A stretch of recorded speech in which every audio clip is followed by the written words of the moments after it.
θα τις αποδεχτούμε πλήρως.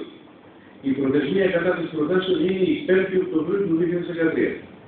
Η δυνατότητα ανοίγματος των καταστημάτων της Κυριακής δεν αφορά υποχρεωτικά το σύνολο των καταστημάτων κάθε Δήμου, αλλά μπορεί να οριστούν ζώνες και περιοχές και δεν υπάρχει δικαίωμα ανοίγματος σε ομάδες μαγαζών, αλλά μόνο σε συγκεκριμένες γεωγραφικές περιοχές.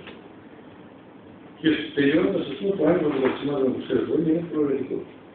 Κλείνοντας, θα ήθελα να πω πως ανοίγουμε ένα σοβαρό θέμα και πρέπει να έχει θετική κατάληξη και οι θετικές αποφάσεις να είναι προς όφελος των πολιτών του νομού μας.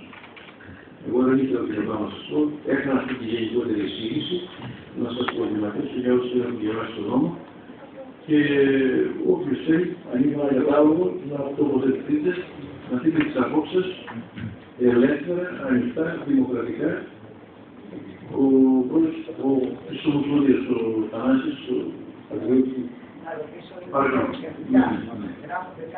Ναι, υπάρχει γραμματεία. Γιώτα. Να γράψουμε τι ποιος θα μιλήσει. Όχι ποιος θα μιλήσει. Όχι. Θα μιλήσει όποτε θα μιλήσει.